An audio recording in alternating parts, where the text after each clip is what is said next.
삼김쇼로 여러분과 함께하겠습니다. 두 분 반갑습니다. 네, 반갑습니다. 반갑습니다. 예. 자, 우리 김성회 손혜원 의원 보좌관 어서 오십시오. 네, 안녕하세요. 반갑습니다. 네. 판을 벌어줬구만. 판을 벌여줬구만. 더하기 힘들죠. 아, 이상하네. 어색하네. 쉽지 않네요. 예, 알겠습니다. 혹시 그 멘트 어제 음. 페이스북에서 투표 실시하던데 예, 그거 하시려고 그거 하려고 그랬어요. 어떻게. 한번 해주시죠.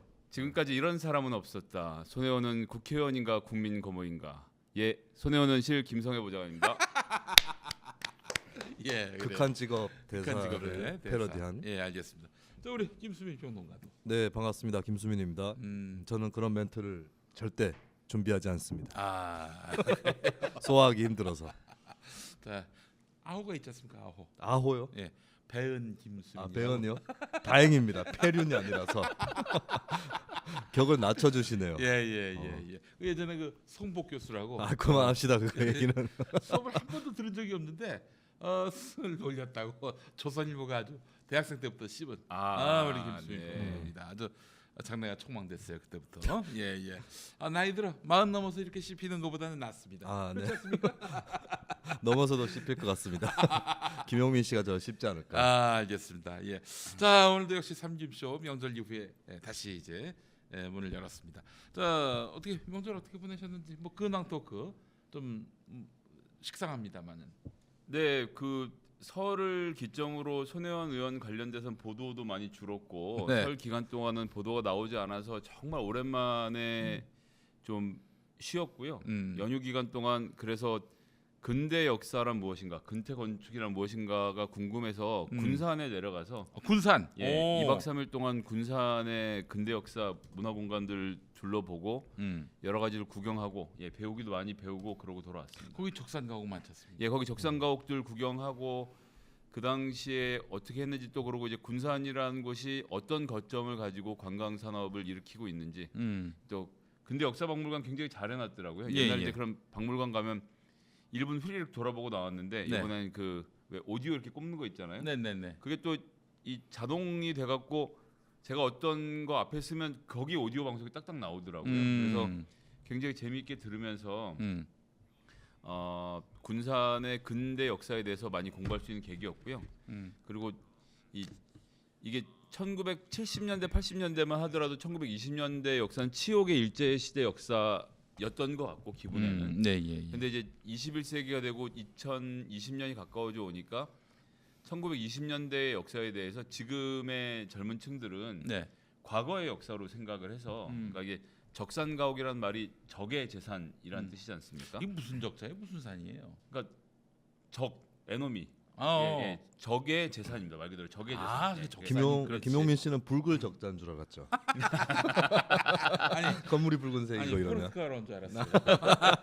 그래서 그 어떤 그러니까 적산가옥이 어떤 특정한 형태가 있는 게 아니라 일제 시대에 지어놓은 건물들은 다 적산가옥인 건데 그래서 여러 가지 형태들이 있죠. 그런 것들을 둘러보고 그것이 과거 20년대 우리 선조들이 이렇게 살았구나라고 해서 예전에 비해서 훨씬 거부감이 줄어든 상태인 것이 느껴지더라고요. 그러니까 이제 그런 시대적 바람을 타서 2020년쯤 되니까 목포의 적산가옥도 문화재로서의 가치 그리고 근대 유물로서의 가치를 가지게 된 것이었고 예. 손혜원 의원이 이런 주장을 한 지 꽤 오래 됐는데 그것이 이제 와서 좀 꽃이 피는 시점이지 않았나 그런 공부를 좀 군산에서 하고 왔습니다. 그러시군요. 군산 가셨군요. 네. 이성당 빵집은. 근데 줄이 너무 길어서 네. 포기하고 올라왔습니다. 우리 김수민 평론가는 네. 명절 어떻게 보내셨어요? 명절 때 방송 일정 때문에 예. 주말에 내려갔다가 연휴 초죠. 월요일에 다시 서울로 복귀해야만 했었고요. 앞으로도 뭐 이거는 좋은 신호라고 봅니다. 앞으로도 방송을 계속 하고 있다면 네. 명절을 집에서 셀 수 없는 그런 처지가 될 것 같고 네, 그리고 최근에는 이제 방송을 여러 갈래로 좀 앞으로 해야 되지 않을까 싶어서 네, 정치에서 좀 다른 쪽으로 갈아타려고 문화 오래가는 공부를 법을 알아 이제. 문화 오래가는 법을 알아. 문화 공부를 하고 있습니다. 문화 공부를 하고 있어요. 제가 음악 평론하면 되게 잘할 수 있는데 음악 평론. 예, 정치 평론보다 음악 평론 훨씬 잘할 수 있는데 네. 기회가 없어서 참 안타까워하는 중입니다. 음악 평론을 하려면 음악을 틀어야 되는데 저작권 문제가 있어서. 예, 그게 지상파로 가셔야 되죠. 저작권만 안 묶여 있으면 제가 음악 가지고 구라를 2시간, 3시간을 풀 수 있는 그래요? 예, 너무 안타까워하고 오, 있습니다. 예. 알겠습니다. 대표적으로 저 장르가 있을 거 아닙니까? 음악도. 제가 대학 들어가서 데모하느라 그 뒤로는 노래를 못 들어서요. 네. 90년대 이전 노래 뭐든 갖다 놔도 다 할 수 있습니다. 팝이나 가요나. 뭐 팝, 가요, 특히 팝, 락, 70대 락, 뭐 그다음에 브라질의 보사노바, 와. 뭐 등등등등해서 메가데스도. 메가데스도 들었죠. 열심히 김용민 MC는 메가데스 외에 아는 밴드가 없는 것 같아요. 맨날 메가데스 얘기만 하세요. 그렇군요. 예. 아니 왜 짝꿍이 있었는데 이 친구가 메가데스만 듣는 거예요. 그때만 해도 김용민 PD님은 그런 노래가 사탄의 음악이라고 만들었어요. 당연하죠. 예. 이 메가데스를 거꾸로 들어야 된다. 거꾸로 들어야 이게 혹시 피가 고파 뭐 이런 게 나오면은 이거는 사탄의 음악이다. 막 그랬던 복음서가밖에 몰랐습니다. 네. 우리 아멘. 김수인 평론가도 굉장히 네. 또 음악에 일가견이 있어요. 근데 좀 다행이네요. 김성회 보좌관께서 1990년대 이전이라고 하셔서 네. 저 같은 경우는 이제 1990년대 한국 대중문화, 뭐 음악, 드라마, 영화 그리고 정치까지 1990년대 전문가. 네. 근데 방송에서 아무도 안 불러주고 있어요. 네, 빨리 그때 이제 뭐 하루속히 여명의 눈동자니 그렇죠. 뭐 이런 드라마 네. 나오던 때였는데 네. 저는 그 당시에 그 PD 이름도 까먹었는데 하여튼 그 PD가 김종학. 김종학 그렇죠. PD가 만든 작품을 단 한 편도 보지 못한 정말 문화적 암흑기였습니다. 그래요. 모래시계라든가. 그렇죠. 네. 예. 알겠습니다. 뭐 쓸데없는 얘기가 좀 길었습니다. 문화평론의 달인 그렇습니다. 정치평론은 위험합니다. 그렇습니다. 이 정치평론을 함에 있어서 이 사람의 색깔이 무엇인가 항상 검증받게 돼 있고요. 조선일보 일면에 막 나오고. 그렇습니다. 예, 그래서 어느새 갑자기 뭐 친정부, 친여 뭐 이런 말이 막 난무해요. 아니 그 사람의 뭐 심장을 꿰뚫지 않고서야 어떻게 그거를 또 그 사람의 그동안의 저술과 발언을 면밀히 연구하지 않고서 어떻게 그걸 다 판단한다는 건지. 김용민 PD님이 친정부라고 하면 친정부 인사 중에 열받을 사람들 꽤 있을 것 같은데. 글쎄 말입니다. 아니 항상 우리 문파들 중에 일부가 전혀 동의를 안 할 거예요. 예. 하여튼 또 굉장히 기분이 좋은 면도 있었습니다. 자, 그래 오늘도 삼김쇼는 또 명절 이후 다시 모이게 됐는데 손혜원 의원 그 이슈는 이제 많이 또 사라진 것 같습니다. 하도 그 사이에 여러 가지가 터져가지고. 네. 아멘. 5.18 굉장히 큰 게 터졌죠. 근데 이 망언은 말이죠. 뭐랄까 이게 뭐 어쩌다 한 실언이 아니라 무슨 뭐 예를 들면 인권 감수성이 떨어진다든지 뭐 이런 차원에서 나온 헛소리가 아니라 이건 거의 소신체계 아닌가? 김술래 이종영의 발언 어떻게 보셨어요? 기획되어 있었다고 봐야 되겠고요. 기획돼 있었다. 저는 앞으로 논점이 조금씩 이동할 것이라고 예측이 되는데 어떻게? 이들이 얘기하는 게 김진태까지 포함해서 명단을 공개해라. 5.18 자체를 부정하게 하지 않는다라고 발뺌을 하면서 명단을 공개하라고 얘기를 하고 있고 그리고 시중에는 뭐 이 사람 또 5.18 유공자냐라고 하는 그런 유언비어라든지 또 왜곡들이 많이 퍼져 있거든요.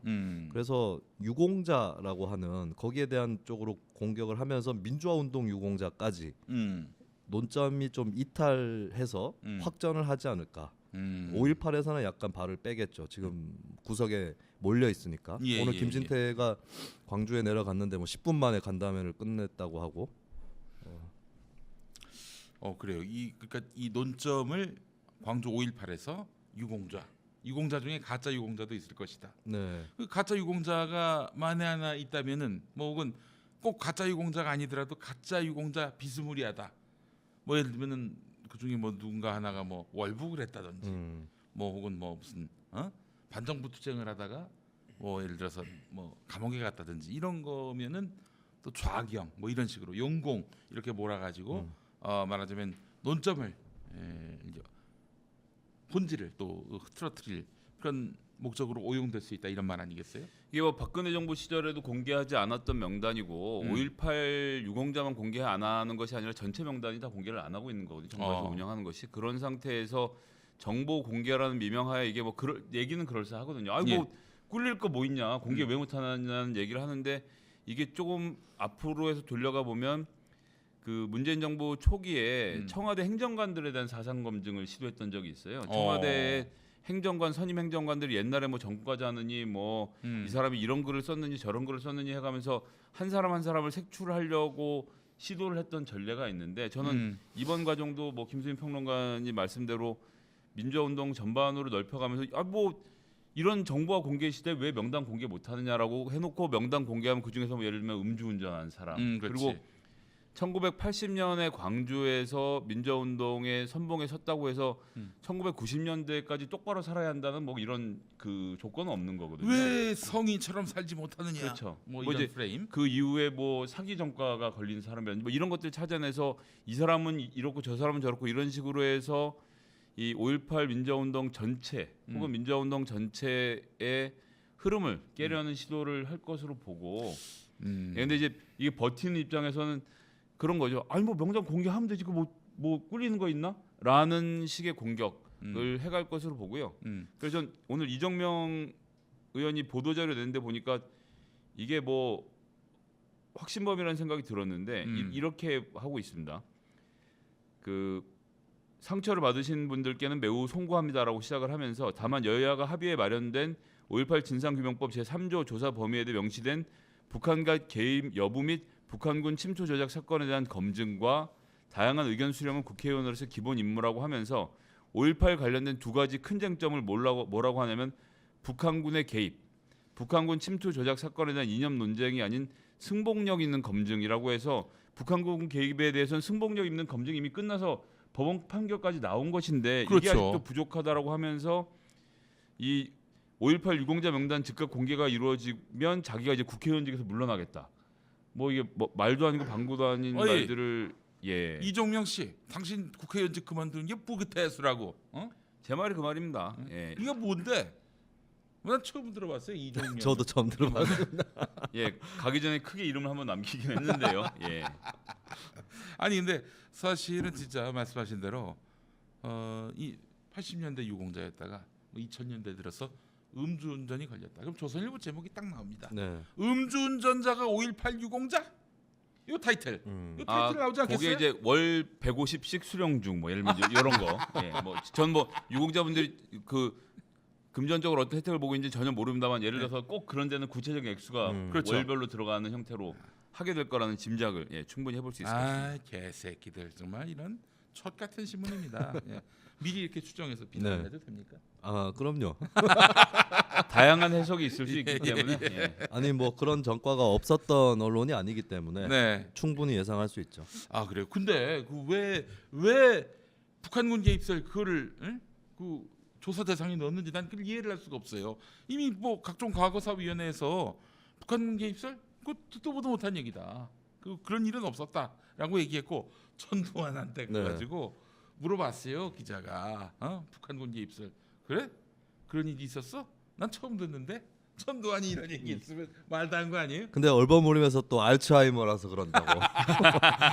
그럴 것이 굉장히 걱정이 되네요. 근데 지만원이 왜 맨날 사진 갖다 붙이면서 이 사람이 그 사람이다. 광수대 뭐 이렇게. 네, 제정신 눈가리가 어디에 달려 있는지 모르겠고 황장엽 씨가 좀 살아 있었으면 좋았을 텐데. 황장엽 씨는 아니 광주에 어떤 사람을 가리키면서 80년 광주의 사진을 가리키면서 황장엽이라는 거예요.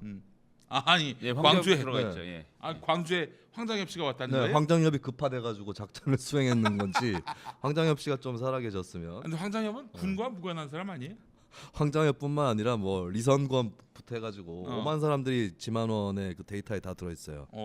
아니 지만원 씨는 아베하고 닮았어요. 아니 뭐 나이를 먹을수록 점점 더 이상해지는 것도 웃기고 이제 재밌는 것은 지금 말씀하신 대로 뭐 황장엽 등 그러니까 북한의 고위 지도부 다수가 그때 광주에 내려왔다는 건데 그게 지금으로부터 40년 전 거의 50년 안 됐구나. 40년 전쯤 되죠. 40년 전 일인데 예. 이 사람들이 30대면 그때도 대부분 다 잘 나가던 사람들이거든요. 네. 군에서 저기 땅굴 파고 이럴 짬밥들이 아니었어요. 근데 지금은 처음엔 땅굴로 광주까지 갔다고 했다 그게 안 돼서 백두대간을 타고 이틀 만에 내려갔다니까 또 그것도 좀 부족해갖고 서해안으로 잠수정 탔다는 거 아닙니까? 네. 600명이 600명이 잠수정을 타는데 해군은 다 뚫렸고 그런데 그 배에 특수훈련을 받은 황장엽 등이 같이 침투해서 내려왔다. 이거 아니 이런 거는 사실 옛날에는 그냥 웃고 넘겼는데 이걸 진지하게 듣는 사람이 있다는 사실을 전 정말 경악을 금치 못하게 되는 상황이랄까요. 600명을 태운 잠수정이 영산강까지 해가지고 광주로 들어가. 뭐 그게 잠수정이 여러 대가 들어온 건지 예. 600명을 실을 수 있는 잠수함이 저는 이제 제가 이 해군엔 좀 잘 몰라서 네. 하여튼 그렇다고 좀 주장을 하는 모양입니다. 그래요. 그걸 못 막은 전두환이 혹시 북한군 아닌가? 예, 그렇게 음모론을 댈 거면 끝까지 밀어붙여야죠. 아니 근데 그 북한군 개입설은 왜 그걸 조사하기로 한 거예요? 예.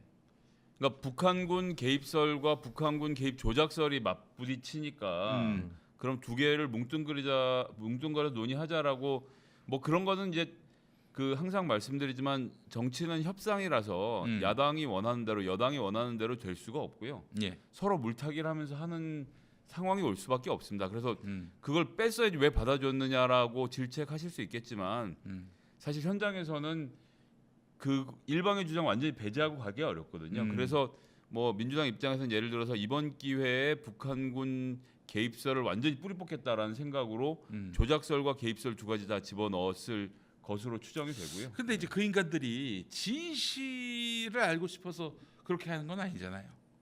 확실히. 근데 저도 그 개입설 자체를 대상에 넣은 거는 뭐 그럴만하다고 생각합니다. 왜냐하면 개입설이 아니다라는 것을 증명하는 작업이기도 하기 때문에 네. 그거야 뭐 상대방에서 요구하는 거 넣어준다 한들 아니면 아닌 대로 밝혀내면 되는 것이고 또 뭐 그게 들어간 것은 그러면서 반대급부로 또 넣은 게 있었겠죠. 그래서 그 대상에 들어간 것 자체가 뭐 민주당에서 잘못했다거나 그렇게 보지는 않고요. 아니 근데 내 생각은 뭐냐면은 그 개입설을 넣었어요.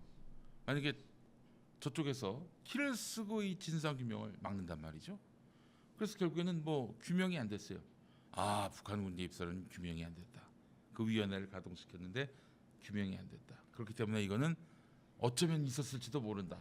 이 논리를 만들어낼 그런 놈들 아니겠냐 이거예요. 지만원이 이미 판결 받아서 배상을 한 사건 아닌가 이 건에 대해서? 그러니까 이 그러니까 건에 대법원 대해서- 판결이 있으니까 저는 예. 뭐 그건 그렇게 해서 넘어갈 수 있는 문제가 아닐까 싶은데요. 그러니까 자세하게 안 들여다봐서 정확히 말씀 못 이 드리겠습니다. 건을 대법원에서 판단을 내렸다면은 차론할 여지가 없는 건데 아니 모르겠습니다. 하여튼 저는 그러니까 이 자유한국당이 벌이고 있는 일련의 사태가 다양한 해석의 문제가 아니라 그냥 그 집단 자체가 이 문제에 대해서 그런 확신을 갖고 있는 거죠. 그리고 이것이 정쟁의 대상이라고 보는 거예요. 호남을 고립시키면 다른 지역, 특히 TK에서 표를 얻을 수 있다라는 발상 자체가 너무나도 이 무식한 건데 현실적 표 계산에 있어서는 이렇게 해서 광주와 호남을 고립시키는 것이 가능하다라는 생각을 하는 것이고 저는 그것이 오판이라는 것을 이번 기회를 통해서 보여줘야 하는 것이 아닌가라는 생각을 해봅니다. 자 그럼 김진태가 지금 얘기하고 있지 않습니까? 뭐 명단을 공개하라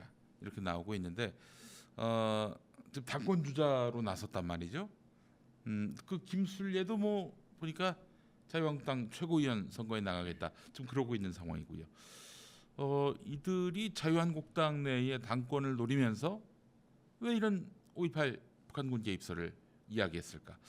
큰 어떤 그런 빅픽처를 그리고 한 것인지 아니면 그냥 뭐 태극기 부대에 환심을 사기 위해서 그렇게 말하자면 추파를 던진 건지 어떻게 봐야 됩니까? 그 자유한국당 많이 싫어하시는 분들이 하는 얘기가 이제 그들의 정치적 조상이 일제 또 군사 독재 이런 얘기들을 많이 하시잖아요. 예. 근데 자유한국당이 선택할 수 있는 길 중에 하나는 뭐 거기에 대해서 단절 어느 정도는 하고 이제 현대적인 보수 정당으로 가는 길이 있겠고 또 그 전에 사실 5.18 특별법을 어느 정권이 주도했나요? 김영삼 정권이 만든 거 아닙니까? 그렇죠. 예. 네, 그런 것들을 오히려 상기시키면서 연한계에서 끊어내는 그런 작업을 할 수도 있는 건데 한편에서는 이 통째로 이 역사적으로 욕을 먹고 있는 거를 뒤집게 해야 된다라는 생각이 있는 것 같아요. 네, 그래서 5.18 자체도 북한군이 실제로 개입을 했고 그렇기 때문에 자위권 발동으로 진압을 어느 정도 했을 뿐이다라고 해야 이 그 기울어진 운동장 그들이 생각하는 기울어진 운동장을 엎을 수 있다라고 하는 좀 근본주의적인 강경한 보수 세력이 있는 것이고 좀 뭐 전략 전술 이런 걸 떠나서 신념적인 차원에서 그렇게 밀어붙이는 것이 아닌가 그렇게 보여지고요. 신념이라면 어떤 신념일까요? 그러니까 그게 어떤 전술 전략에서 뭐 묘수랍시고 나온 게 아니라 그들은 진짜 그렇게 생각하는 것이고 그래야 한다. 그래야 보수 세력이 이길 수 있다. 5.18이 북한군이 개입한 사건이 맞아야 이길 수 있다라고 생각하는 그 흐름이 있는 거죠. 그리고 이번에 그런 사람들이 본격적으로 거대 보수 정당 당권에 도전을 하면서 본격적으로 블록화 하기 시작하는 우리나라 환경에서는 독자적으로 다당 체제를 염두에 두고 극우 독자 정당을 만드는 것이 대단히 어렵기 때문에 자유한국당 내부에서 지분을 어느 정도 확실하게 차지하려고 하는 그 작업이 지금 벌어지고 있는 거죠. 저는 뭐 기본적으로는 책임 당원에 대한 신경을 쓰지 않을 수 없는 상황이라고 봅니다. 책임 당원 그리고 TK, 그러니까 지금 가장 많은 표를 갖고 있는 건 어쨌거나 자유한국당에서 책임 당원들이고 책임 당원들 대부분이 TK거나 TK 성향. 예를 들면 박근혜 대통령이 빨리 풀려나야 된다 생각하는 사람이 많은 거죠. 이제 그것이 최근에 1년의 과정인 박심을 얻으려고, 심지어 홍준표 대표까지 박심을 얻으려고 했던 과정을 보여준 거. 박근혜는 천방지축처럼 또 얘는 되고 쟤는 X 이렇게 막 X 막 쟤는 난 책장도 안 갖다 줬어 X 뭐 얘는 뭐 X 이런 그 유치한 짓거리를 불러냈던 것이 기본적으로는 책임당원들의 마음이 그렇다는 거죠. 그래서 저희가 민주정의당 시절에 80년대 민주정의당 전두환이 하던 시절에 저는 그걸 이제 광주 학살당이라고 불렀는데 이제 광주 학살자 전범들이 모여 있는 당이라서 저것은 정치적으로 대화할 수 있는 상대가 아니다라고 생각을 했거든요. 근데 이제 그것이 뭐 여러 단계를 거쳐서 이제 그런 사람들이 다 은퇴를 하고 자유한국당까지 옮겨온 마당이라서 그래서 저는 뭐 계속 욕을 먹더라도 말씀을 드리는 게 정치는 어쨌거나 타협이고 대화기 때문에 자유한국당과도 정치적 파트너로 자유한국당을 정치적 파트너로 인정하고 대화해야 한다라는 입장을 가져왔었는데 이번 전당대회를 앞두고 벌어진 이 행태는 저는 뭐 아주 전략적이다 이런 걸 떠나서 어쨌든 전당대회를 하기 전에 내가 당대표로 나가면서 내가 최고위원으로 나가면서 TK에게 책임당원에게 표를 얻으려면 광주를 깔아뭉개는 발언을 해야 된다. 이게 그림으로 놓고 물론 TK에 계시는 대구 경북 분들이 광주 시민들을 다치겠다는 말씀을 드리는 것은 아니지만 어쨌거나 TK를 대표하는 원로 정치인 그룹들 중에서 군 출신들이 이 광주를 학살하는데 주역이었던 거 아닙니까? 그러니까 이제 이 문제를 흐리면서 광주만 호남을 다시 고립을 시키고 나머지에서 특히 TK의 마음을 얻어서 1등은 못하더라도 유의미한 그 득표 전략을 가져가려는 상황에서 벌어진 참사가 아닌가. 근데 문제는 거기에 대응하는 당 지도부가 뭐 해석의 다양성이라든지 뭐 스펙트럼이라든지 이런 얘기를 꺼내는 걸라서 이들의 지분을 인정하는 거죠. 김병준 비대위원장조차도 이 사람들이 건드리면 곤란한 사람이라는 생각을 갖고 이것이 당내 문제라고 얘기를 하는 건데 미국 같으면 예를 들어서 흑인들한테 깜독이라고 하는 국회의원이 있는데 민주당에서 이걸 당내 문제라고 얘기하는 건 똑같은 거거든요. 있을 수 없는 일이라고 저는 생각합니다. 아 그렇죠. 아니 근데 이번에 그 진성당원 책임당원이라고 불리는 이 자유한국당 내 진성당원이 한 10만 명 들었다고 합니다. 이 10만이 추가로 이제 투표권을 얻게 된 건데 30만 전체 당원 중에 한 10만이 늘어난 거면은 그러면은 뭐 태극기 표심으로 볼 수밖에 없는 건데 유튜브 표심 아닙니까? 뭐 어쨌든 뭐 그게 그걸로 보이는데 말이죠. 이들에게 마음을 얻어야 당내 세력을 가질 수 있는 것이다. 이렇게 판단을 한 것 같아요. 제가 그 친구들 그 유튜브를 쭉 봤는데 말이죠. 막 그냥 여기저기서 지금 홍준표 이런 사람 안 된다. 진짜 선명하게 이 태극기의 이야기를 들어줄 수 있는 태극기의 입장을 대변할 수 있는 김진태를 당대표로 세워야 한다. 이런 얘기가 나오고 있거든요. 오늘 아침에 손혜원 의원 그 자택 앞에서 집회가 있었습니다. 집회가? 예. 아침 7시에 출근 저지 투쟁을 하겠다라고 집회 신고를 내고 뭐 집회를 해서 제가 앞에 가서 이제 봤거든요. 예. 봤는데 이제 정말 깜짝 놀랐는데 집회 신고하고 2명이 왔더라고요. 한 명 이상은 집회니까 하나는 건데 보니까 그 커다란 밴 위에다가 확성기 막 엄청나게 큰 뿔 모양 스피커를 이 아파트 주상복합 건물 쪽으로 켜놓고 2명이서 토크를 해요. 네. 그리고 그걸 유튜브로 중계를 하더라고요. 그러니까 이제 시위는 중요한 게 아니야. 시위는 그냥 하는 것뿐이고 네. 유튜브로 중계하는 게 좋은 거예요. 그래서 1시간 20분 중요한 동안 거는 슈퍼챗에 돈이 그렇죠. 올라오는 예. 거. 야, 뭐 손혜원 나와라. 뭐 앞에 와서 뭐 정정당당하게 싸우자 이렇게 하는데 여기다 얘기를 하는 게 아니라 예. 유튜브에다 얘기를 하는 거예요. 그리고 이 저희 지역 사무실 앞에서 또 오늘 집회가 없다가 네. 갑자기 경찰에 연락이 왔는데 예. 뭐라 그러면 그대로 옮겨 보면 정보관이 하는 얘기를 집회 하는 쪽이 오늘 갈 데가 없어서 네. 아무래도 망원으로 가야 되겠다고. 이게 예. 뭐냐면 손혜원을 공격하러 간 다음 유튜브에 사람들이 검색어로 쭉 붙으니까 손혜원 지역 사무실 앞에서 손혜원을 성토한다 그러고는 한 5명 정도 모여서 5명이 모이면 핸드폰 5개, 삼각대가 5개입니다. 그리고 각자가 5개가 다른 방송을 해요. 네. 그리고 앞에 한 사람이 서갖고 그 사람 하는 얘기를 5명이 서로 중계를 하면서 품앗이를 하더라고요. 그래서 이 주체를 보면 주체 단체 중에 절반 넘게가 유튜브 그 방송국들이 뭐 방송국이라고 해야 되는지 땡땡땡 TV. 그런 데들에서 하고 있어서 아 이게 영향력이 실제로 있고 지금 말씀하신 것처럼 이 사람들이 다 한 목소리로 우리 박근혜 대통령을 구하기 위해서는 여러분들이 책임당원 가입해야 된다 이런 얘기를 하면 움직이는 사람이 꽤 되겠더라고요. 제가 물론 책임당원 가입하라는 얘기를 들은 건 아닌데 흐름이 그런 흐름인 걸 좀 많이 느꼈습니다. 그 예전에 그 기억납니다. 그 쌍용 자동차 해고 노동자 중에서 이제 돌아가신 분들 거길 뭐라고 합니까? 분향소를 대한문 앞에 모처럼 설치를 했는데 거기 갑자기 태극기 세력들이 몰려들더니 막 너도나도 중계를 하는 거예요. 그러면서 막 싸움을 막 분쟁을 일으킵니다. 그러면서 여기가 우리 땅인데 왜 여기 오느냐고. 아니 무슨 대한문 앞에 전세를 냈습니까? 거기 자기 땅이 어디 있어요? 그러더니 그 사람들이 끝내 한 얘기가 뭐냐면 상도의가 있지 않느냐. 장사하나? 상도의가 있지 않느냐. 왜 남의 영역에 와가지고 장사하느냐. 뭐 완전 비즈니스라고 봅니다. 이미 비즈니스가 됐어요. 땡땡땡 TV. 아주 재밌게 됐습니다. 그래요. 그럼 또 돈을 날리시는 분들이 있어요. 근데 홍준표의 홍카콜라 보고 놀랐어요. 와, 그냥 뭐 한 10줄에 하나씩 50만 원씩 올라오는데 내가 홍준표처럼 해야 되나 방송을 막 그런 유혹. 홍준표처럼 하고 계시지 않나요? 아니야. 어떤 점이 다르죠? 다른 점? 나는 좌성향 아니야. 우성향이 돈이 된다면 왠지 그쪽으로 좀 끌릴 것 같고. 아니 책도 보수를 지켜라, 뭐 보수를 팝니다 내셨는데. 거기 그당 당원도 하고 그러지 않았어요? 망했습니다. 그 책이 1쇄도 못 넘겼어요. 제 책 중에 1쇄가 못 넘은 적이 한 번도 없었는데 아주 대표적으로 망한 책입니다. 보수를 지켜라가요? 1쇄를 못 넘었어요? 1쇄를 못 넘겼어요. 물론 그래요? 많이 친 것도 있었습니다만 아직 못 넘은. 그래도 그 전에 전작에 비해서는 상당히 좀 업그레이드 됐다고 저는 그렇게 봤거든요. 야, 너 전작도 봤냐? 전작을 왜 봐? 도서관에서. 사서 보지는 않았습니다. 김수민이 안 보길 바랐는데. 이거 보고. 제가 나중에 김용민 평전을 써야 되기 그렇지 때문에. 돈을 줄 테니까.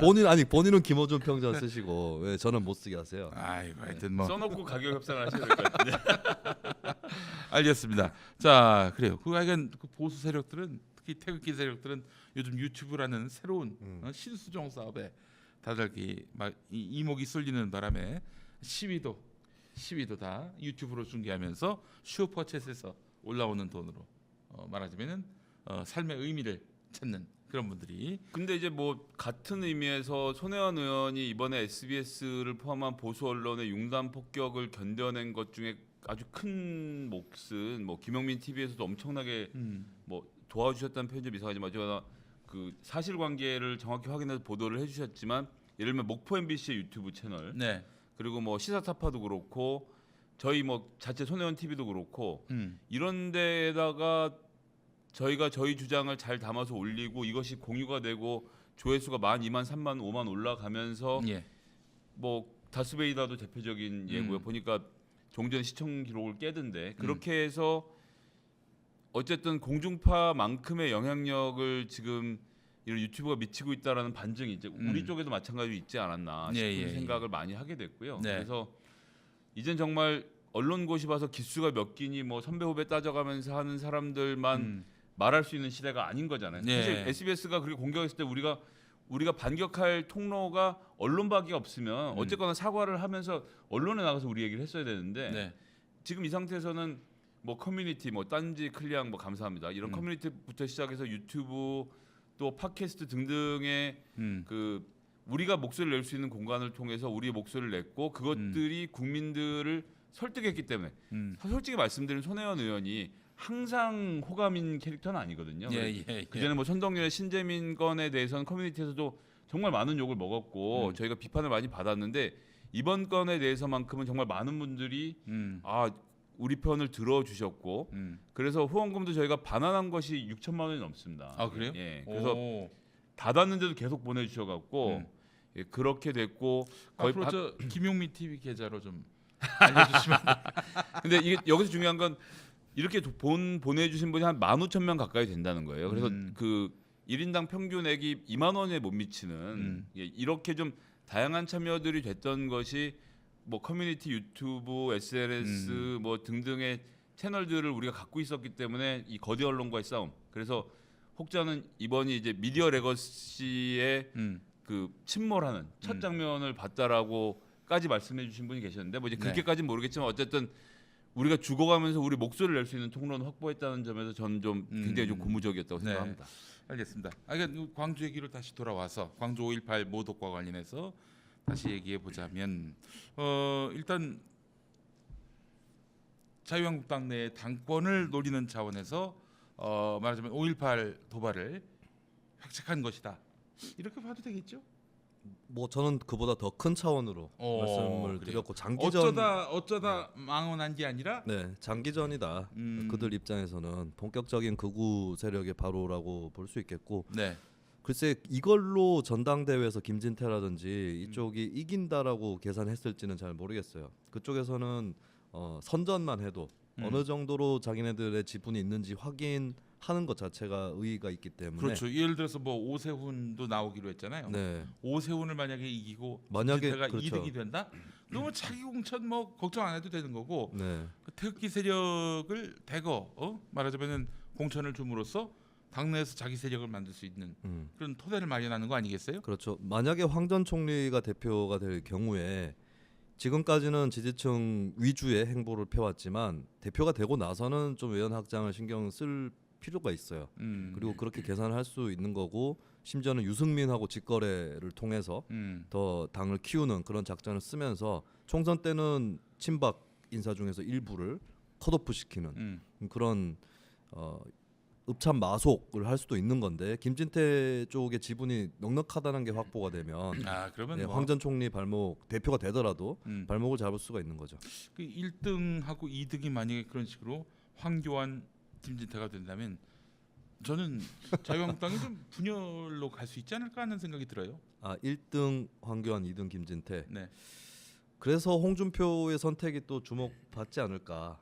총선을 앞두고 탈당을 한다거나 탈당을 해서 네 그런 수도 있지 않을까. 그렇게까지 결과가 나오면 2등 김진태 이렇게 나오면 저는 아마도 황교안 그러니까 이 의전만 받던 관료가 국회로 들어온 것은 굉장히 의미가 다릅니다. 일단 국회는 자기 직원이 10명밖에 없어요. 국회의원은. 그래서 거의 전면적으로 본인을 다 노출하고 해야 되는 거라서 그 행동 하나하나가 다 눈에 걸려요. 예를 들면 반기문 총리가 지하철 타는 데서 10,000원짜리 막 이거 쑤셔놓고 이러는 것들 이게 그런 얘기 있었어요. 예, 그 자판기에다가 표 뽑는다고 10,000원짜리 막 넣고 이러거든요. 그러니까 10,000원이 어떤 의미를 가진 돈인지 모르는 거예요.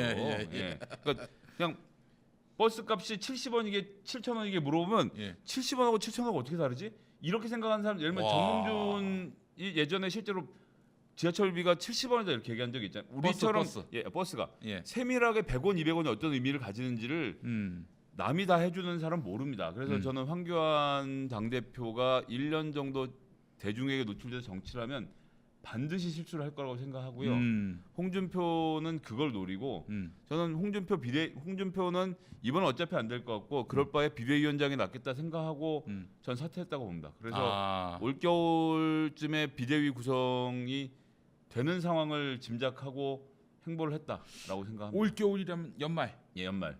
그러면 그때는 황교안 대표 체제가 무너지죠. 그 생각해 보시면 반기문은 성명 가서 소주잔 한번 잘못 돌렸다 무너진 거예요. 뭐 여러 가지 얘기가 있지만 어쨌든 그런 결정적인 장면이 하나 잡히면 이거 갖고 옛날에 그 서울역에서 차 저기 밀고 들어오던 그 사람 아니야라고 해서 다 나머지를 엎어치울 거거든요. 그렇기 때문에 이 살얼음 정치판에서 20년 동안 활동해온 사람 말 조심하는 것을 관료로 했던 사람이 절대 따라갈 수가 없습니다. 아. 저는 쉽지 않을 거라고 생각합니다. 어떻게 보세요? 네. 김수민 평론가. 저는 뭐 그렇게 빨리 무너질 거라고 보지는 않는 편이고요. 네. 반기문에 비해서 황교안이 팀도 조금 더 정교하게 짠 것 같고 준비도 더 많이 한 것 같긴 해요. 그래서 반기문 같은 경우는 또 2017년 대선을 앞두고 여러 악재를 겪다가 또 본인을 지지하는 그 뚜렷한 정당을 확보하지 못한, 그러니까 제가 표현하는 대로면 이제 버뮤다 삼각지대라고 네. 고건, 뭐 박찬종, 반기문 이런 사람들이 딱 버뮤다 삼각지대에 서 있다 사라졌거든요. 근데 그에 비해서는 황교안은 지지 기반도 좀 뚜렷하게 있는 편이고, 그리고 이제 그때 권한대행 사퇴 안 하고 끝까지 버티면서 조금 숨을 고르고 지금까지 준비해온 티는 납니다. 그리고 예. 거기에 구성원들 보니까 굉장히 눈에 띄는 사람이 또 한 명 있더라고요. 김현장 씨라고. 김현장? 네, 부산 미문화원 방화 사건. 그래요. 뭐 알고 보면 주동자는 아니었다. 뭐 이런 얘기도 있긴 한데 어쨌든 그 당시에 연루가 됐었던 뭐 반미의 투사라고 할 수 있겠죠. 일찌감치 저쪽으로 가지 않았어요? 좀 됐을 겁니다 아마. 예. 그래서 이제 김현장 이런 사람들까지 또 끌어들여 가지고 행보를 하고 있는데 어느 정도 준비한 티는 나는 것 같고, 그리고 이제 반기문과 같은 그런 실수들을 분명히 할 거예요.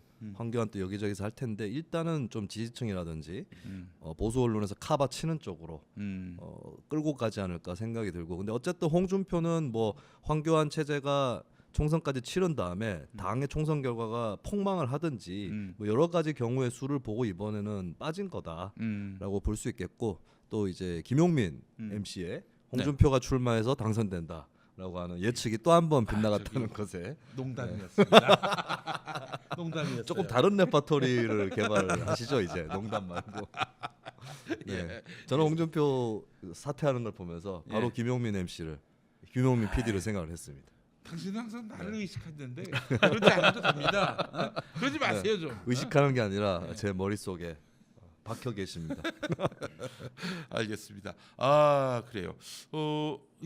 확실히 그 황교안은 뭔가 무슨 세상 물정 몰라서 실수를 저지른다기보다는 너무 지나치게 터무니없이 시대착오적인 권위를 내세우다가 헛발질을 하지 않겠는가, 저는 그렇게 또 예측을 해보게 됐는데 말이죠. 그래요. 황교안 대표가 되는 건 뭐 거의 확실시 돼 보이죠. 저는 뭐 확정이라고 봅니다.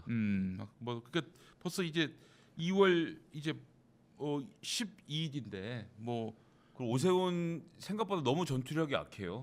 예. 자기가 조기 사퇴해놓고 남 조기 사퇴한다고 그런 소리나 해갖고 구설에나 오르고 뭔가 전략을 못 짜는 상황이라고 봐서 대항마가 되지 못할 거라고, 김진태가 잘해서가 아니라 딱히 오세훈이 해야 되는 이유를 이 자유한국당 분들이 이해하지 못할 것 같아서 예, 저는 이렇게 하다 보면 진짜 말씀대로 김진태 의원의 2등 설도 힘을 받지 않을까, 이런 생각이.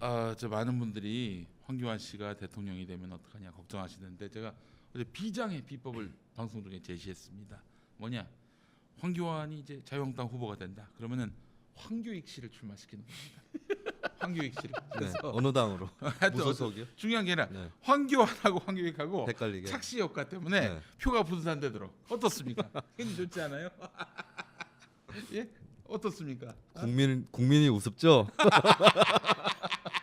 자유한식당. 이름 생각하는 시간이 걸리고 있어. 자유한식당. 예. 자유한식당에 황교익 출마하면 저도 헷갈리네요. 예.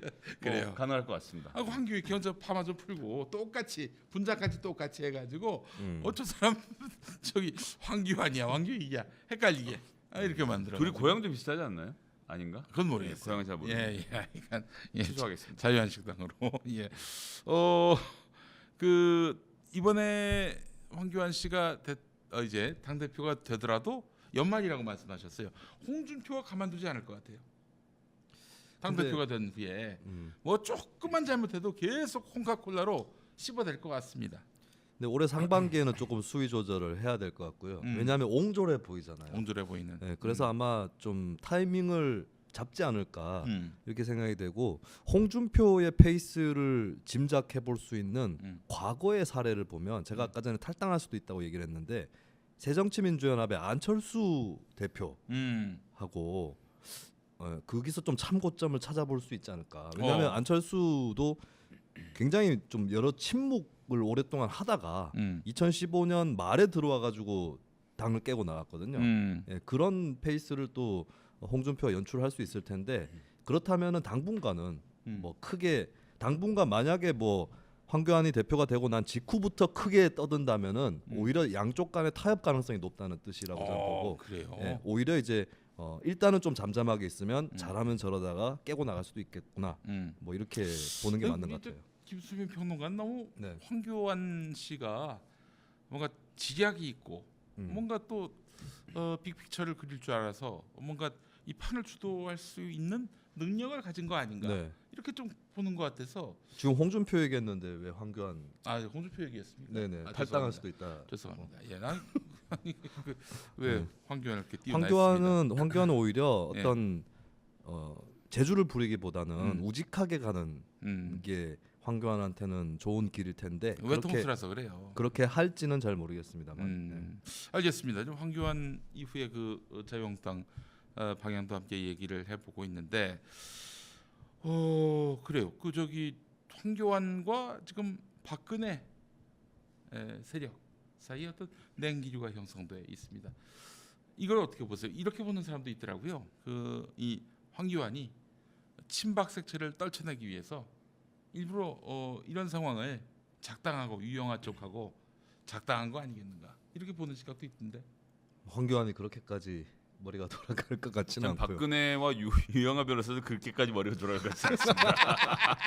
그냥 화난 거예요. 화난 거예요. 네, 의자 안 준다고. 그러니까 의자 안 줘서 화났다는 대목만 읽어봐도 그걸 어떻게 작전을 짜서 그런 말을 합니까? 되게 사람이 웃어 보이지 않습니까? 작전을 짰으면 좀 더 네. 그럴싸한 말을 만들었겠죠. 뭐 정치적 견해가 다르다든지. 그렇지. 뭐, 예. 예전에 너 나한테 의자 안 줬잖아. 이거는 뭐.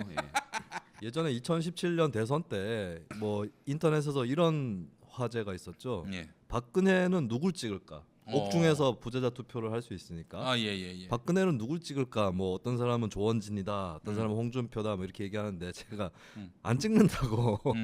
박근혜 지금 그거 신경 쓸 겨를도 없고, 그리고 홍준표는 조원진이든 마음에 안 들어한다. 조원진 쟤는 또 왜 저래? 이렇게 생각하기 뻔하다.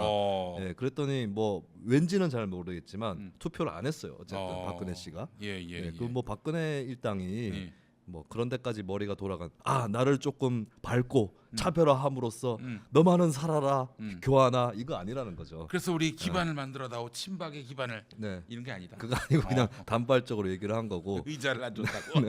근데 황 전 총리 한심한 게 예. 저는 그 건이 터졌을 때 이거 황교안한테 찬스다라고 봤어요. 왜냐하면 황교안의 지지세가 그냥 박근혜 지지세를 상속받았다고만 볼 수는 없고, 네. 그리고 박근혜 하면은 스트레스를 받는 극우 보수 유권자들이 많이 있거든요. 대구 경북에도. 그게 뭐 네. 너무 뭐랄까요 없어 보이고 박근혜가. 그러니까 박근혜가 탄핵 당한 거에 대해서는 반대했지만 네. 계속 박근혜라는 이름이 올라오는 거에 대해서 스트레스를 받아 하는 그런 극우 보수 유권자들이 있는데 그 사람들이 좀 박근혜 그림자를 떨치고 나갈 수 있는 카드로 황교안을 만져왔는 거거든요. 예. 그다음 황교안이 오히려 친박 그림자에서 벗어나는 기회로 글쎄 이번에 말이죠. 삼을 수도 있었던 건데 네. 구미에 박정희 생각해가지고 특검은 내가 거부해줬지 않았냐라고 얘기를 함으로써 예. 삐끗해버렸죠. 특검 거부는 이거는 굉장히 문제 아니에요? 그러니까 그런 게 바로 정치적으로 준비되지 않은 발언이라는 겁니다. 실상이 그렇다고 하더라도 네. 표현을 그렇게 하지 말았어야 하는 문제거든요. 그래서 논란만 일으키고 아무런 소득을 거두지 못한 채 그러면 친박이 보면서 정말 고마운 분이네 이렇게 알고 생각하겠습니까? 보니까 좋은 분이었네. 예. 의자 따위는 뭐 안 줄 수도 있는 거지. 그렇게 될 일이 아니거든요. 그러니까 쓸데없는 변명을 하느라 시간을 낭비한 거예요. 차라리 그 시간에 자기가 얼마나 박정희 대통령을 존경했고 그리고 정부 관료를 하면 정부에서 이렇게 일을 하면서 박정희 대통령을 얼마나 이렇게 해왔는지에 대해서 얘기하고 갔으면 됐지. 왜 그 깜빵에 가 있는 딸 얘기는 꺼내갖고 긁어부선을 만듭니까? 제가 말씀드린 것이 그런 것을 정제해내는 능력이 본인에게 없고 그 참모진에게도 그게 많아 보이지 않는다. 대표적인 게 서울역 차 밀고 들어간 사건인데요. 예. 국회의원 같으면 보좌관이 들어누워서라도 말라요. 대부분의 경우는 그래요. 그래요. 이렇게 하시면 사진 찍으면 큰일 납니다라고 해서 얘기할 수 있는 사람이 하나라도 있어야 되는데 네.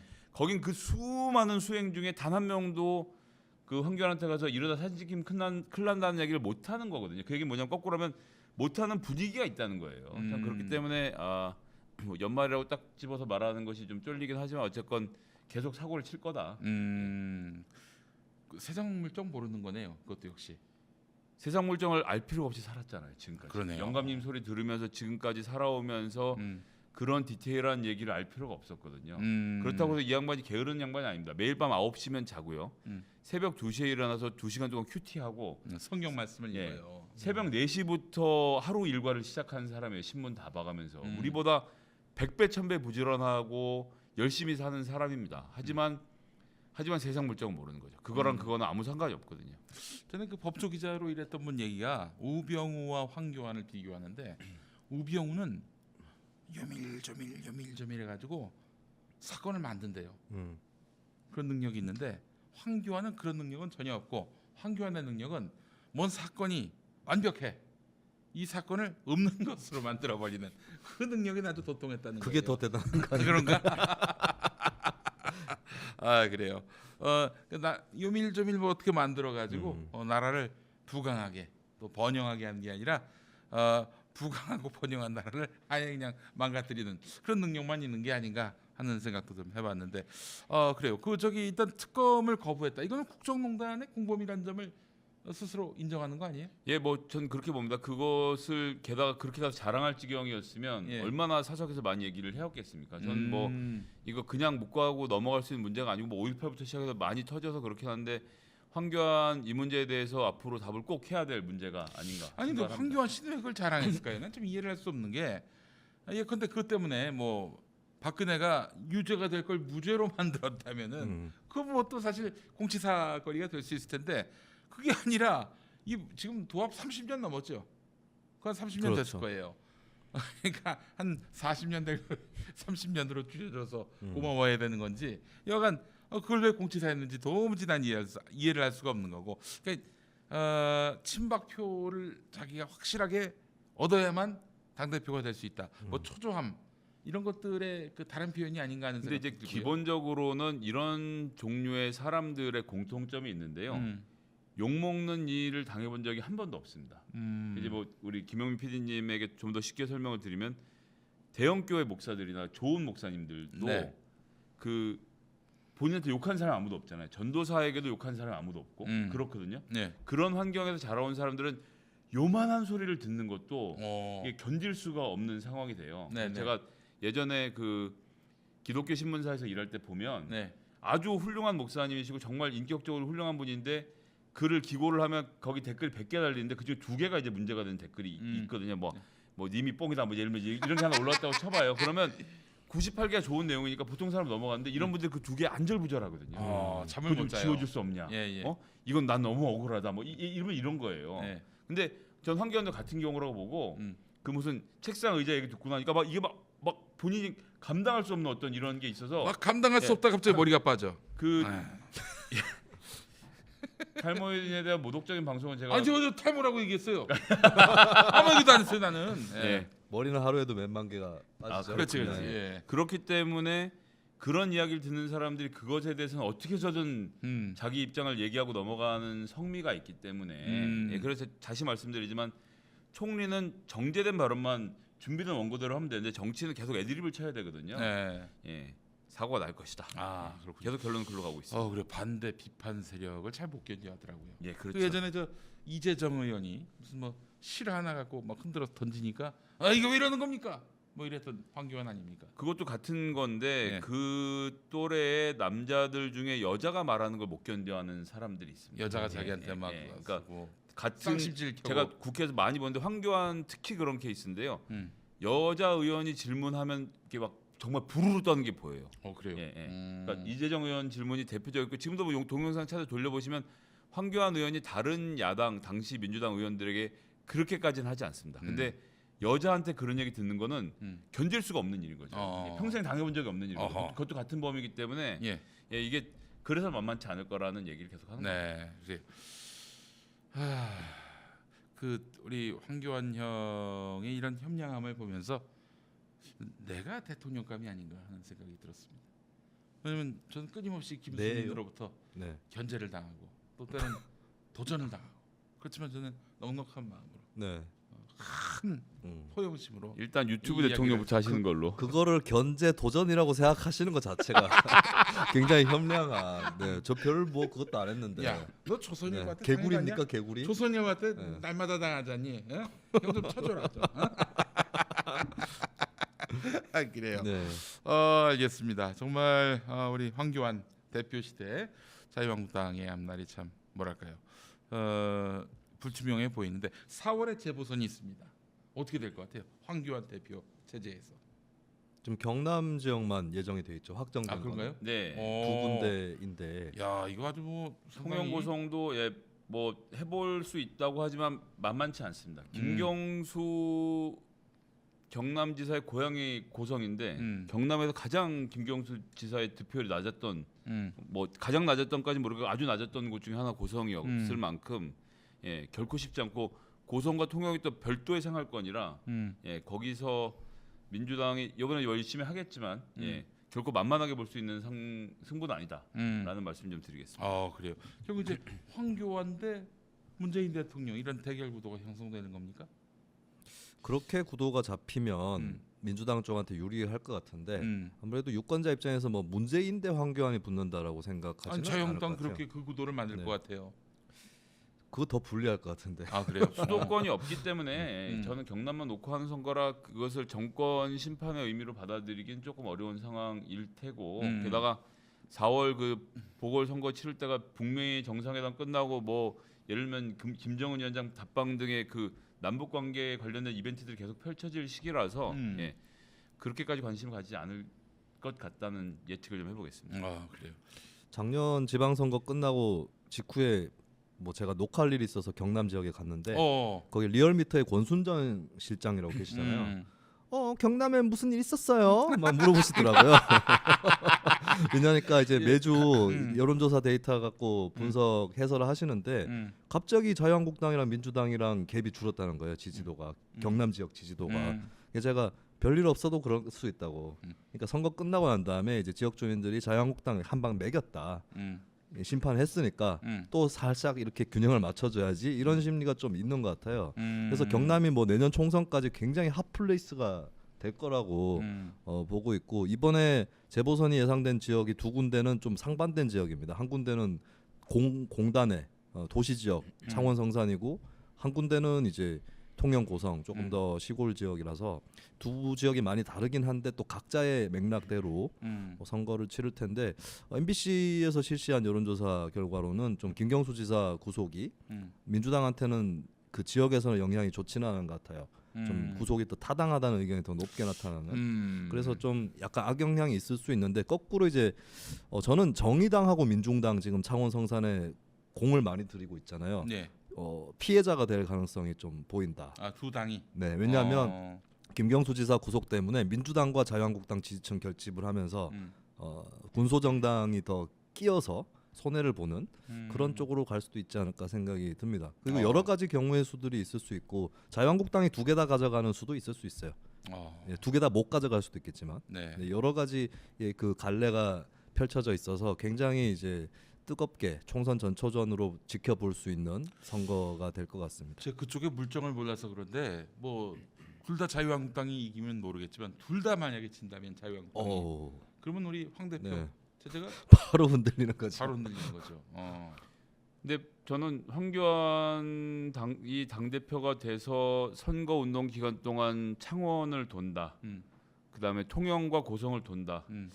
그게 동네 지표에 이렇게 크게 도움이 될까? 박근혜라면 모르겠을 때 그런 점을 생각하면 본인들 개인기로 잘 뛰어야 되는 것이 있고 지금 뭐 김수민 평론가 말씀하신 대로 창원 같은 경우는 지난 총선 국면에서는 어쨌든 정의당하고 이렇게 저렇게 양보를 하는 과정에서 노회찬 의원에게 지역구를 양보해서 그때는 민주당 쪽 창원 후보가 허성무 후보였는데 무조건 될 거라고 생각하고 덤벼들던 것을 포기하고 정말 말 그대로 분루를 삼키면서 내려왔던 상황이라 지금 지역위원회가 이번엔 꼭 해야 된다라는 의견이 강한 상태라서 그런데 이것이 어떻게 조율될 것인가? 근데 그리고 그 이후로 대선도 치르고 이러면서 정의당과 민주당의 사이가 예전과 같지는 않잖아요. 그럼 각자 후보를 내고 다툼이 있을 확률이 있는데 이런 것들이 이제 어떤 영향을 미칠지도 좀 같이 봐야 될 거고요. 고성하고 민주당에서는 누가 나갈 것 같아요? 저기 저 창원 경남 창원 성산. 거긴 뭐 경선 결과를 봐야 알아서 아. 그 문제는 제가 뭐 함부로 입을 놀리기는 그 후보는 누가 있습니까? 그러니까 다 뭐 동네에 계신 분들이랑 크게 뭐 이렇게 저희들이 아는 분들은 아닌 분들이십니다. 네. 현 지역위원장하고 등등이 이제 출마하실 거라서 네. 전 또 의원은 무소속이지만 저는 민주당원이라 그 문제는 조금 그렇고요. 네. 통영 고성은 두 개 시는 두 개 자치단체는 별도라서 두 군데 전부 다 민주당이 이기기는 했는데 워낙 보수적인 곳이라 아하. 결코 쉽지 않을 것이다. 알겠습니다. 이번에 그 유영하 변호사가 갑자기 황교안 씨한테 도발을 한 것은 뭐 의자 얘기하면서 그 맥락은 어떻게 봐야 됩니까? 아까 말씀드렸지만 감정적이고 음. 반발적인 저 새끼 우리 편 아니에요. 이 아니, 얘기를 하고 싶었던 거 그렇게 아닐까요? 얘기해서 네. 얻는 효과가 뭐예요? 그 효과를 따지고 하는 게 아니라니까. 그냥 네. 황교안이 자꾸 제 우리 편 부상하고 아닙니다. 네. 황교안이 친박 후보 부상하고 아니에요. 친박으로 자꾸 이렇게 분류가 되니까 네, 복장이 터지는 거다. 뭐 그렇게 볼 수 있겠죠. 실제로 예전에 김무성 씨가 친박 좌장이다 이런 얘기 나왔을 때 박근혜 대표가 네, 기자들한테 가가지고 우리는 좌장이 없어요 이렇게 얘기했던 것도 그런 흐름과 연결돼 있는 것 같아요. 나 팔지 마 이런 거예요 제가 보기엔. 그래요? 네, 박근혜 그 씨의 대표적인 게 청와대 있을 때 네, 축하 화환 보내잖아요. 네. 화환 보내는 거를 전부 다 박근혜 대통령이 일일이 다 결제를 했습니다. 그래요? 다른 일은 안 했는데 예. 그건 다 직접 했어요. 어. 얜 주지 마. 얜 줘. 예를 들어서 지금 기억이 나시는지 모르겠지만 그 당시에 그래서 그 당시 당 이름이 자주 바뀌었고 한나라당이었나 새누리당이었나 새누리당이었구나. 네. 그때 했을 때 누구는 축하 화환을 받고 누구 못 받고 막 이런 게 있었거든요. 네. 근데 그게 알고 보니까 박근혜 대통령이 다 일일이 어. 하는 거라 그 사람 그거 되게 신경 많이 쓰는 편입니다. 그래서 유승민 원내대표 아버지 돌아가셨을 때는 조화를 안 보냈어요. 그렇죠. 예를 들면 이제 그런 사건들이 그게 다 일일이 결제를 하기 때문에 보통 밑에 있는 사람은 한 3, 40만 원 하는데 그냥 다 웬만하면 다 보내려고 하죠. 그치, 근데 정적도. 아니야. 나 얘 안 좋아해. 얘 거 하지 마. 어. 이것이 그대로 적용이 돼서 황교안이 날 대표해? 걔 의자도 안 갖다 주는 애 아니야. 전 이런 맥락일 거라고 봐요. 알겠습니다. 박근혜 전 대통령은 참 뭐랄까 이 불확실성이 없는 분이에요. 그리고 이제 주요한 정치 행위가 자신과의 친소 관계를 그렇죠, 밝혀주는 그렇죠. 것, 그걸 분류해 주는 것이 가장 주요한 정치 행위죠. 그러니까 친박 정치를 이렇게 즐겨했던 거 아니겠습니까? 네. 그런데 친박표가 황교안한테 쏠리는 거에 대한 어떤 그런 굉장한 분노. 혹여나 혹시 김진태가 당 대표가 되는 일은 없을까요? 김진태는 그래도 박근혜한테 미움을 사진 않았지 않습니까? 뭐 그쪽 사람이고 네. 제가 조금 모니터링하는 박사모 쪽 사람들이 있는데 네. 그쪽들도 아까 말씀하셨다시피 네. 김진태가 당권을 잡아야 된다. 오. 네, 그리고 이제 황교안은 이번에 뭐 물러나서 대권을 노리라. 그래서 대권 당권 분담론 이런 것들 많이 제기를 하더라고요. 네. 근데 태극기 부대도 사실 생각보다 네. 내부에 좀 스펙트럼이 다양한 그래요? 편이라서 네, 그리고 이제 정권이 뒤로 정권이 교체되면서 좀 친박보다는 반문 쪽으로 무게를 많이 실는 뭐 내부에서도 여러 차이가 있는데 그래서 태극기 표심이 전부 뭐 김진태한테 갈 것 같지는 않고요. 아까 또 말씀드렸지만은 박근혜 그림자 때문에 좀 스트레스 받는 그런 수구 보수 유권자들도 있기 때문에 네. 그래도 1등을 하지는 어렵지 않을까. 네. 그렇게 당장 봅니다. 다음번 춘천에서 허영 그 민주당 후보한테 발릴 것이 거의 100%인데. 그래요? 예, 그럼요. 그것을 유권자들 특히나 정치 고관여층인 자유한국당 사람들이 알고 있어서 제가 보기엔 김진태 의원을 당 대표 묵기라고 생각하는 사람은 아직도 멱살 잡고 싸우고 다니지 않습니까? 그런 사람은 당 대표로서는 좀 부적절하다고 생각하죠. 김진태 대신에 김용민을 자유한국당 후보로 네. 춘천에 공천하면 어떨까? 게임이 재밌어질 것 같습니다. 자유한국당 후보로 네. 춘천에 네. 뭐 김진태가 질 거 대신 져주시겠네요. 아니. 네. 나름대로 경쟁력이 있다고. 그런가요? 그 누가 네. 공천한 황교안 체제가 황교안이 기독교 연대인가요? 전도사 아닙니까? 하나도 전도사. 우리 성우형 전도사예요. 아. 전도사. 이거 독일에 있는 기독 민주당이 우리나라에도 생기는 겁니까? 기독자유당. 예. 네, 그 저기 빤스 목사도 모셔서 같이 해야 되는 거 아니에요? 아 그렇습니다. 예. 그 빤스 아멘. 목사 있지 않습니까? 네. 저 전광훈 목사. 그 사람이 태극기의 지지를 받는 것처럼 보이는데 와 아니야. 태극기가 다 돌아섰어. 아, 저기 돌아섰어요? 빤스 목사한테. 네. 빤스 목사가 김무성하고 손잡는 순간 태극기의 배신자가 됐어요. 그래서 지금 저기 전광훈은 지금 더 이상 태극기를 대변하지 않아요. 네. 아, 예. 복잡하군요.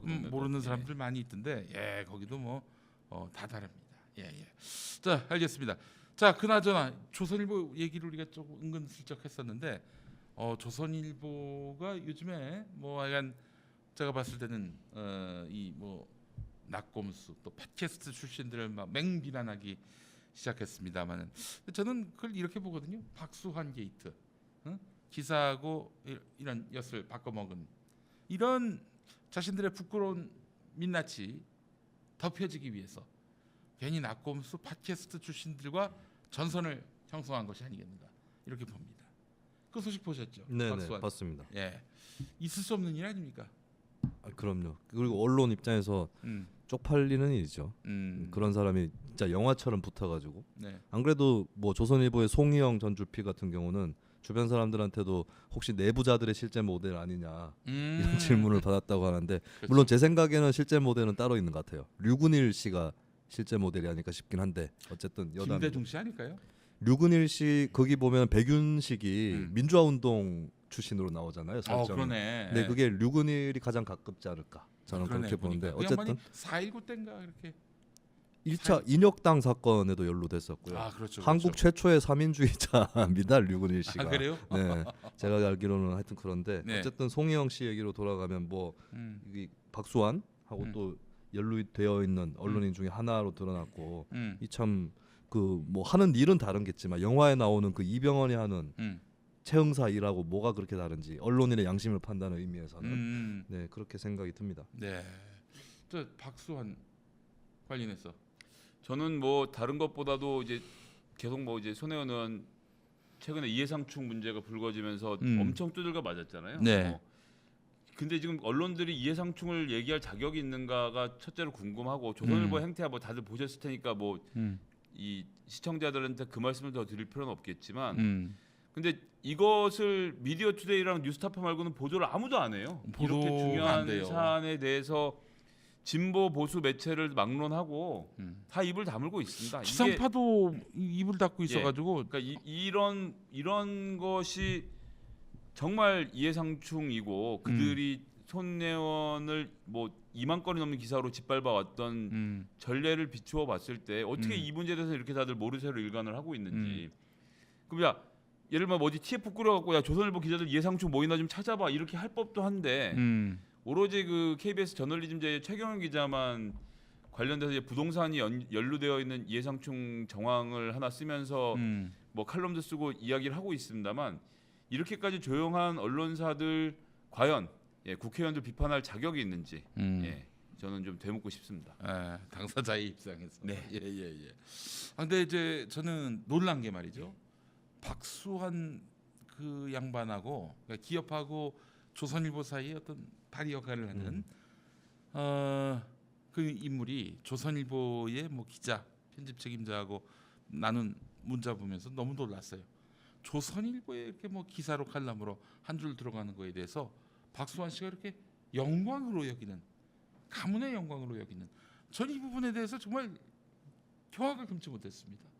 아니 그게 뭐 이렇게 대단히 감사할 일이고 돈을 벌어주니까. 돈을 벌어준다. 예, 그 파리와 겠든지는 보니까 SPC 기사는 그거 단신 하나 나가고 1억이었다라는 것이 문자에 주고받은 내용이 있었던 거 아닙니까? 아니 그 몇이나 본다고 그런 근데 기업 입장에선 그 정도 광고 지출을 해도 된다라고 생각을 하는 거 거기에 커미션이 떨어지니까 아멘 해야죠. 1억이면 커미션을 몇 퍼센트 꽤 받았을 텐데. 야 그렇게 억을 받아 가지고 기사가 나왔는데 그 단신이야. 단신이라도 그 정도 해서 나간 거고 거기에 대한 대가가 책정이 되어 있을 거고 그거 한 건만이 아닐 테니까요. 예, 수도 없이 벌어진 일 중에 아주 빙산의 일각이 드러나는 것 아니겠습니까?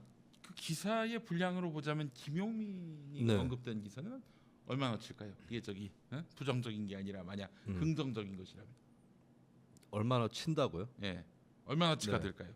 아 얼마나치나 됐냐고요? 예. 지만 원어치?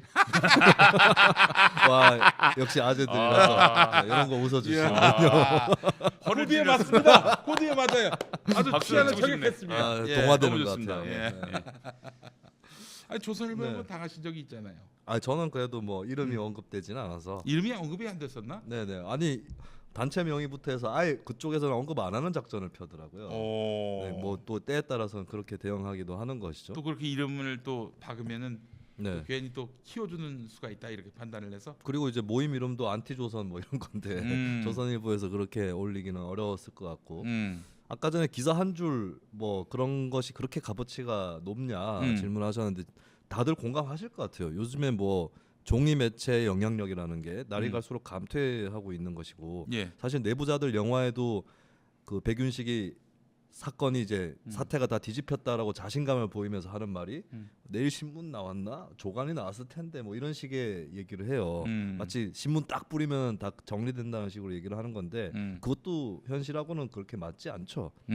요즘 미디어 환경하고 맞지 않으나 그러나 그것을 주선하는 사람 입장에서는 자신의 몸값을 올리기 위해서라도 신문에 짧게라도 실리는 것이 영광이다. 굉장한 일이다라고 의미를 부여할 수밖에 없었을 거고 기업 입장에서는 보험 비슷한 것 같아요. 기업 스스로도 뭐 그게 얼마나 대단히 값어치가 높겠냐라고 생각했을 텐데 어쨌든 여러 가지 뭐 관계를 맺어놓고 또 비상시가 되면은 자신들한테 불리한 보도를 덮을 수 있는 보도를 해줄 수 있는 그런 언론이 필요하겠고 그런 의미에서 보험 정도로 들어놓은 게 아닐까. 네. 아니 근데 참 이해가 안 되는데 아니 차라리 나 같으면 신문을 만들겠어요. 조선일보에 아, 진짜? 단신으로 실리는 거에 감격할 바엔. 중앙일보 아니 재벌이 만든 신문 있잖아요. 네 그래요?